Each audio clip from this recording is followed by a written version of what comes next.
구약성경 에레미야 40장 1절로 6절 말씀, 구약성경 1117페이지입니다. 1117페이지 에레미야 40장 1절로 6절 말씀. 구약성경 1117페이지입니다. 에레미야 40장 1절로 6절 말씀, 우리 다 같이 믿음으로 합독합니다. 40장 1절. 사령관 느부사라단이 예루살렘과 유다의 포로를 바벨론으로 옮기는 중에 예레미야도 잡혀 사슬로 결박되어 가다가 라마에서 풀려난 후에 말씀이 여호와께로부터 예레미야에게 임하니라.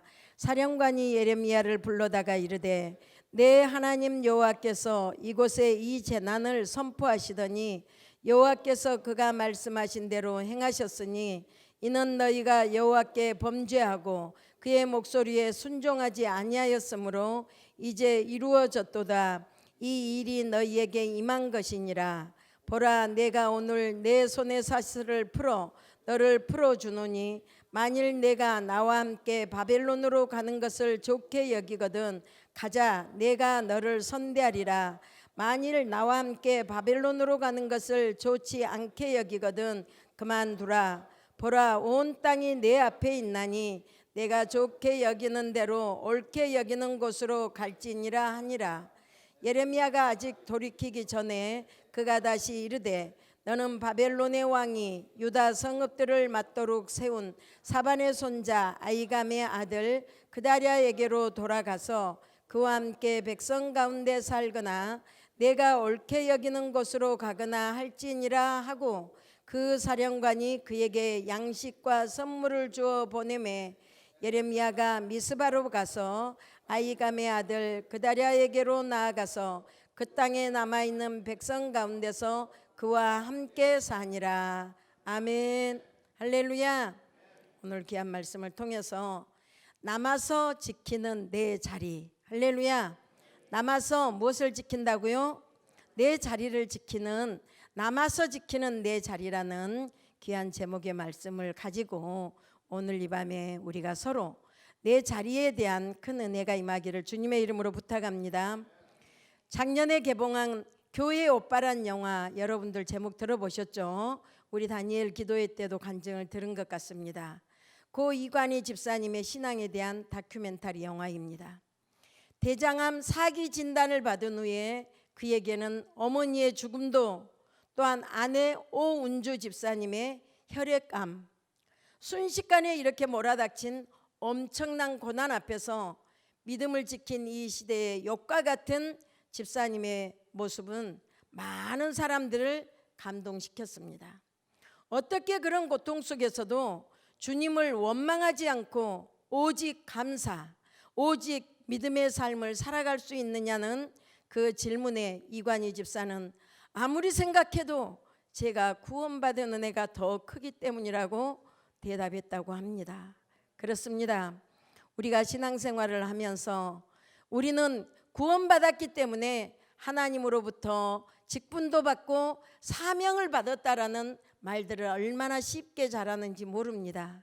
우리가 직분을 받은 것보다, 사명을 받은 것보다 더 큰 것은 정말 죄도 없고 흠도 없고 점도 없는 아들 예수님을 나의 죄 때문에 이 땅에 보내셔서 십자가에서 모진 고난을 다 받으시고 죽음으로 나의 죄악을 끝내주신 예수님을 통해서 받은 구원의 은혜를 생각한다면 우리는 그 어떤 직분도 사명도 내 자리를 지켜나가는 데는 힘들지 않는다고 또한 고백해야 될 줄 믿습니다.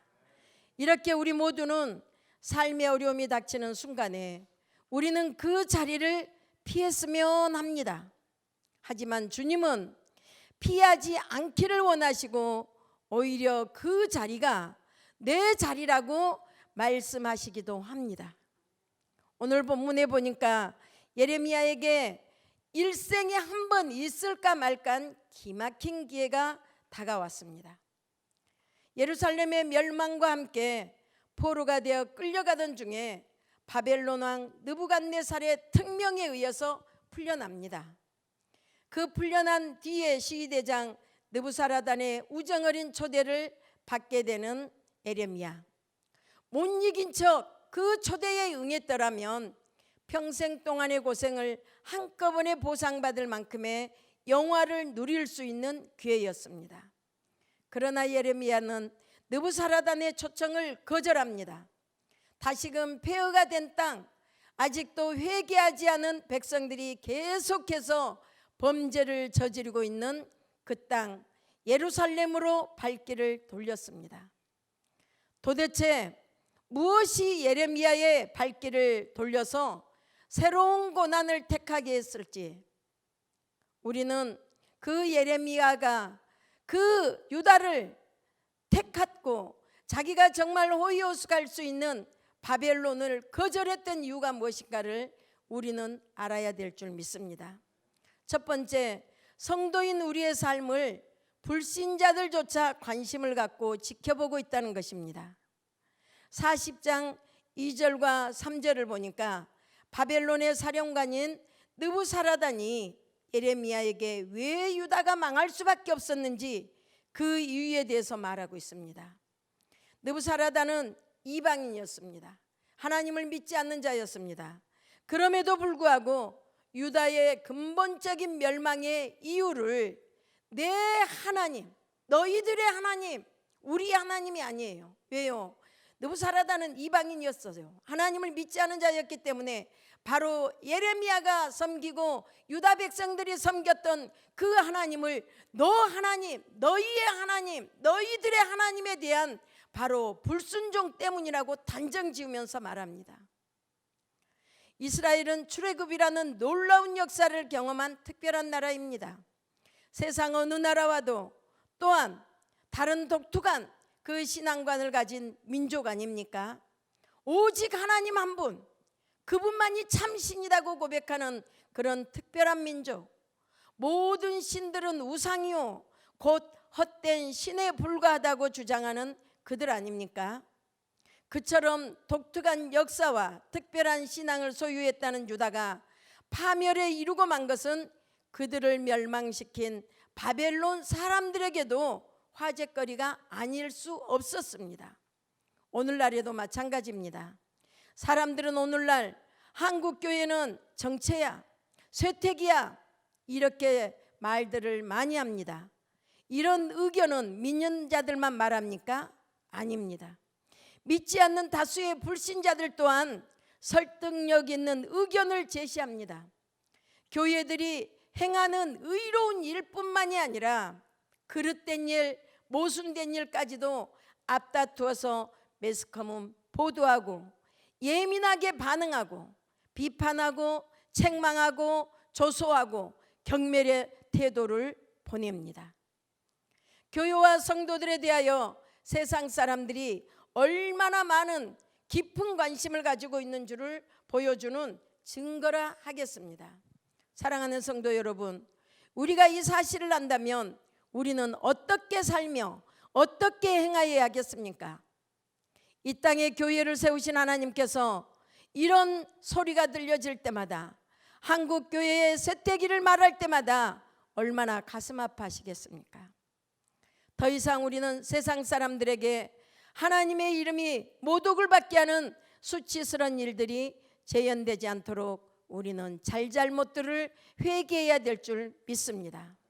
과거 초대교회가 세상 모든 사람들에게 아름다운 본으로 칭송을 들었던 그 역사가 오늘 우리 교회를 통해서, 내 자리를 통해서, 내가 받은 사명과 직분을 통해서 재현하도록 우리는 힘을 다해야 될 줄 믿습니다.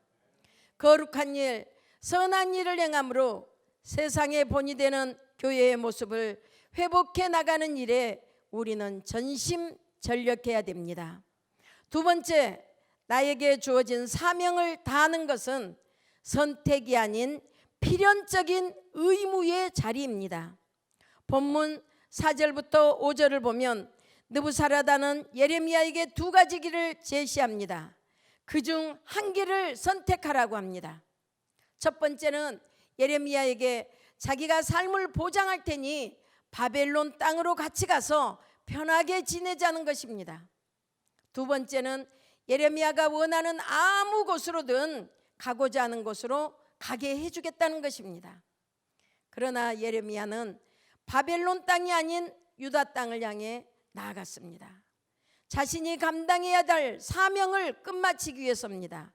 그렇다면 그의 끝나지 않은 사명이 무엇입니까? 전쟁으로 패망한 유다 땅의 남은 자들에게 하나님의 말씀을 증거하는 사명입니다. 자신의 편함과 거리가 멀다는 것을 알고 있지만 남겨진 사명을 다하는 것이 소중하다고 믿었기에 느부사라단의 호의적인 제안을 거절하고 사명의 땅인 유다를 향해서 발길을 옮겼던 것입니다. 예레미야는 사명자입니다. 사명을 다하는 것, 사명자로서 사명을 다하는 것, 사명의 자리에서 고난을 감내하는 것은 선택이 아니오 반드시 감당해야 할 의무라고 이해했던 것입니다. 사명의식, 하나님이 주신 사명을 끝내 감당해야 한다는 굳은 의무감은 오늘 이 땅에서 하나님의 백성, 하나님의 일꾼으로 부름받은 우리 성도들이 참으로 간직하고 붙들어야 할 바입니다. 사명은 인간적인 열정과 결심에서 나오는 것이 아닙니다. 하나님의 말씀에 순종하는 것으로서 우선되어야 하는 것이 바로 사명입니다. 사랑하는 성도 여러분, 여러분은 이 말씀을 통해 지금까지 여러분에게 주어진 사명에 대해, 직분에 대해, 자리에 대해 어떤 자세로 임하였는지를 한번 돌아보시기를 바랍니다. 하나님께서 주신 사명과 자리를 내 편함과 유익을 위해서 손쉽게 포기하지는 않았습니까? 혹 사명을 다하지도 않았는데 중도에 포기할 수 있다고 생각하지는 않았냔 말이에요. 하나님의 일을 감당하던 사람들 중 많은 사람의 수가 믿음의 길, 사명의 길에서 떠나거나 사명을 감당하다 중도에 포기하는 것은 대부분 사명의 길이 자신들이 자의적으로 선택할 수 있는 것이라고 생각하기 때문입니다. 그렇기 때문에 내가 했던 자리, 내가 감당했던 헌신의 자리, 봉사의 자리, 그게 바로 내 생각대로 움직이고 있다는 것입니다. 성경이 말하는 사명자들의 모습을 보십시오. 사명을 감당하되 생명의 위협까지도 불사르고 자신의 자리에 충성하지 않습니까? 나라의 부름을 받은 군인들도 목숨을 다해 임무 감당함에 선택의 여지가 없음을 우리는 잘 알고 있습니다. 하물며 하늘의 부름을 따라 하나님의 일을 맡겨주셨다는 사명자라면서 내가 지켜야 할 자리에 충성된 사역자로, 생명을 다하는 사역자로 자리를 지켜가는 일꾼이 되어야 될 줄 믿습니다. 사도행전 20장 24절에는 내가 달려갈 길과 주 예수께 받은 사명 곧 하나님의 은혜의 복음을 증언하는 일을 마치려 하면은 나의 생명조차 조금도 귀한 것으로 여기지 아니하노라 라고 사도 바울은 고백합니다. 우리는 이렇게 하나님이 내게 주신 자리를 통해서 사명을 통해서 헌신해야 될 의무감, 이런 것들을 우리는 너무나도 쉽게 생각하고 있다는 것입니다. 하나님께 받은 사명이라면 우리는 생명을 위협쓰고라도 우리가 그 자리를 지켜나가는 것이 우리가 감당해야 될 의무인 줄 믿습니다. 왜 세 번째는 우리가 이렇게 우리는 자리를 지켜야 되는 사람이어야 되는가? 내게 맡긴 동역자들과 모든 것을 함께하는 것이 내 자리를 지키는 것입니다. 할렐루야. 예레미야는 혼자만 호의호식하는 것이 지도자로서 결코 합당치 못한 처신이라는 것도 잘 알고 있었습니다. 예레미야를 선지자로서 대우하지 않았던 유다 백성들 아닙니까? 저들이 아무리 예언을 해도 듣지 않았던 유다 백성들, 멸시하고 핍박하고, 그 예레미야의 육신의 상처뿐만 아니라 마음의 상처까지 또한 많이 입었던 것이 사실이었지만, 멸망당하고 패망당한 그 땅에서 신음하고 있는 자신의 민족에 대한 그 불쌍한 마음, 긍휼한 마음이 앞섰기 때문에 그 고통을 그들과 함께 나누고자 했던 것입니다. 고린도후서 11장 28절로 29절에는 사도 바울의 영적 지도자의 모습을 볼 수 있습니다.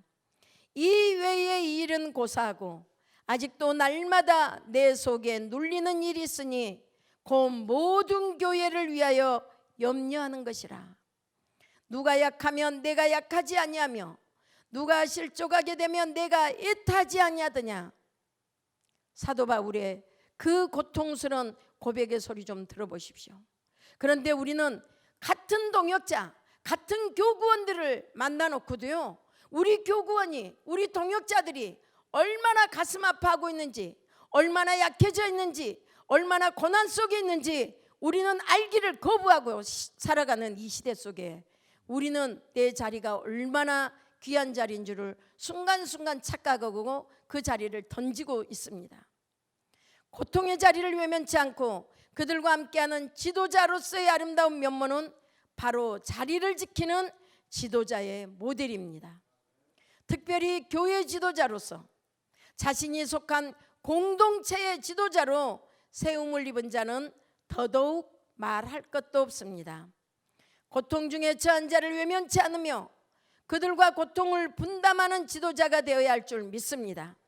약한 자를 돌보며 약한 무릎을 일으켜 세워주며 위로와 힘을 주는 은혜로운 삶, 섬기는 지도자로서의 삶을 우리는 보여줘야 될 줄 믿습니다. 아무도 예레미야의 메시지를 듣지 않고 유대인들은 조국을 등지고 도망가려 할 때 그는 힘든 시간을 보냈습니다. 그러나 남은 자들을 통해 예레미야는 희망을 품고 자기 자리를 지켰습니다. 자신의 안정과 안위를 위하여 바벨론을 선택하지 않았다는 것입니다. 우리는 이렇게 믿음은 고난을 대행하는 것이다라는 수많은 설교를 들었음에도 불구하고 우리는 우리의 믿음이 이 땅에서 뭔가 편안해야 되고 뭔가 부유해야 되고 뭔가 잘 돼야 되고 고민이 없어야 되고 걱정거리가 없어야 되고 이것이 우리는 믿음이라고 고백하고 믿고 사는 사람들이 너무나도 많습니다. 그러나 하나님이 원하는, 하나님이 보고 계시는 믿음은 그런 게 아니다라는 겁니다. 우리가 잠깐 이 땅에 살면서 이 땅의 부요한 것 때문에 내가 원하는 것 때문에 하나님의 뜻과 계획을 저버리고 산다면 그 사람은 자기 자리를 이탈할 가능성이 엄청 많습니다. 그래서 요즘 우리가 이렇게 한 해가 바뀌고 한 해가 바뀌면서 교구가 달라지고 구역이 달라지고 이럴 때마다 우리는 많은 현상들을 봅니다. 내게 주어진 자리, 내가 감당해야 될 그릇이 내가 하나님을 얼마나 알고 있으며 교회를 얼마나 알고 있으며 하나님의 세계에서 질서를 내가 얼마나 알고 있는가, 이런 것들을 우리는 다시 한번 짚어보고 가야 됩니다. 우리는 신앙생활하면서 직분을 잘 받고 갑니다. 직분을 받으면 받을수록 하나님이 없어집니다. 직분을 받으면 받아갈수록 질서가 무너져가고 있습니다. 하나님의 성령을 거부하고 있습니다. 자기 생각대로 그 사명을, 자리를 좌지우지하는 사람들을 많이 봅니다. 하나님은 이 새해가 시작되면서 우리에게 지금 요구하는 것이 무엇일까요? 우리가 막무가내로 이끌어가는 나의 믿음을, 하나님은 우리를 하나님의 형상대로 만드셨다지 않습니까? 우리가 오늘 이 밤에도 우리에게 있는 그 겨자씨알 만한 믿음을 가지고 우리가 예배를 지키기를 사모하는 마음을 하나님은 보고 계십니다. 얼마나 기뻐하실까요? 하나님은 우리의 큰 걸 보고 기뻐하시는 분이 아니라 우리가 하나님을 경외할 줄 알고 두려워할 줄 알고 하나님으로부터 받은 사명을 고백할 줄 알고 내 자리에 감사를 느낄 줄 알고 은혜를 아는 자를 하나님은 기뻐하십니다. 할렐루야. 우리는 이 2020년을 보내면서 우리가 새 사람을 입으라, 복에 복이 될지라 라고 말씀하고 계시는데 우리는 새 사람을 입기가 목사님 설교를 통해서 들었지 않습니까? 가죽을 벗기는 고통이라고, 가죽을 벗겨내는 고통과 같다고. 우리가 다시 은혜를 회복하고 하나님으로부터 받은 사명을 하나님으로부터 사명으로 이걸 감당하기 위한 것은요, 우리가 정말로 이 가죽 껍질을 벗겨내는 고통, 그런 것을 감수하지 아니하면 회복되지 않습니다. 왜요? 우리는 이미 세상에 물이 들었거든요. 우리는 편안한 게 내 몸에 배었거든요. 우리는 눈치 본 게 몸에 배어 있거든요. 이런 것들로 인해서 우리는 타락되어져 가고 있다는 것을 잘 모릅니다. 유다 백성들이 그렇게 하나님을 잘 섬겼습니다. 유다 이스라엘 백성들에게 하나님이 얼마나 많은 기적과 능력을 행해 줬습니까? 얼마나 많은 축복을 주셨습니까? 그러나 그들은 하나님이 세운 그 사명자, 하나님이 세운 예언자, 하나님이 세운 선지자를 통해서 하나님의 음성을 듣기를 거부했던 그들 아닙니까? 이 시대가 어떻게 돼갑니까? 다 자기 잘난 맛에 삽니다. 자기가 똑똑합니다. 자기가 그 자리를 지키고 그 직분을 받은 것으로 착각하기 때문에 우리는 이렇게 하나님의 음성을 듣는데 너무나도 둔해져 있습니다. 민감하지도 않습니다. 가슴도 안 떨립니다. 두려움도 없습니다. 무엇이 죄악인지도 우리는 잘 몰라가는 이 시대 속에서 하나님이 왜 이렇게 우리에게 마지막 이 시대를 살아가는 우리에게 우리의 자리를 지키라고 말할까요? 이 시대 속에 살면서 우리는 많은 믿음의 사람들을 봅니다. 자기가 정작 지켜야 될 그 자리를 지키지 못한 사람, 자기가 정작 그 자리에 있어야 되는데 있지 못한 사람들, 얼마나 아쉬운지.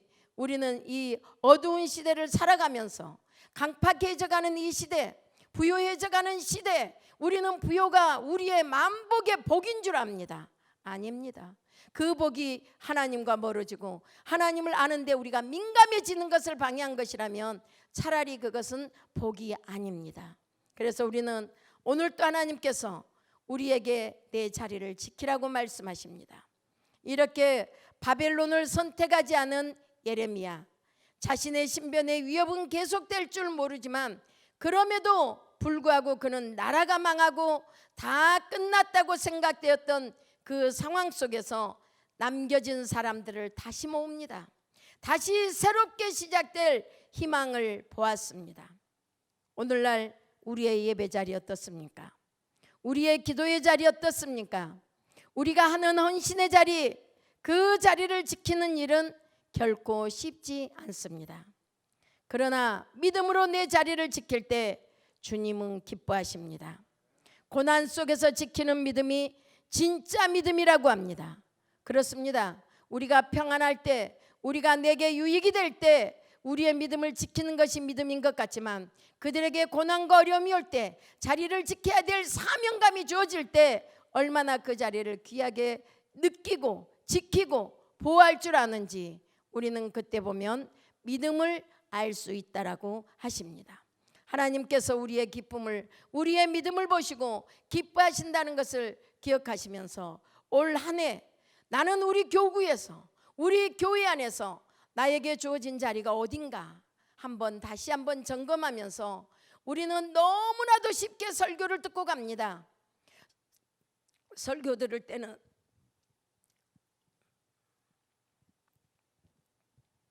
오늘 기도처럼 우리는 아멘을 너무 잘합니다.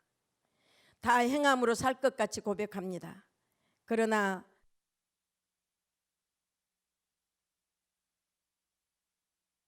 으로 변해버립니다. 우리는 이게 바로 타락이라는 것입니다. 하나님의 말씀이 삶에서 생각나지 않는 것, 이게 바로 타락이라는 겁니다. 하나님의 말씀과 멀어져 있다는 겁니다. 적어도 우리는 주일날 받은 말씀이 적어도 3일 밤 예배 올 때까지는 우리가 삶 속에서 순간순간 생각이 나면서 그 말씀을 붙잡고 다시 회개도 하고 다시 도전도 하고 다시 세워짐도 일으켜보고 이렇게 하는 것이 우리가 말씀을 받은 자의 자세인 줄 믿습니다. 여러분들에게 어떤 자리가 주어졌습니까? 2020년 우리 교구에서는 내 자리가 어딘가? 우리 교회 안에서는 내가 있어야 될 자리가 어딘가? 나는 예배의 자리는 내 자리가 채워져 있는가? 기도의 자리는 내 자리가 꽉 차 있는가? 내가 헌신해야 될 자리에서 나는 뒷걸음질 치고는 있지 않는가? 우리가 다시 한번 더듬어 보시면서 우리의 믿음을 보시고 기뻐하시는 하나님 앞에 부끄럼 없이 서야 될 그 시간을 우리가 준비하면서 자리의 사명감을 가지고 의무감을 가지고 우리는 믿음으로 전진해 나가야 될 줄 믿습니다. 오늘 우리 교구원을 돌아봅시다.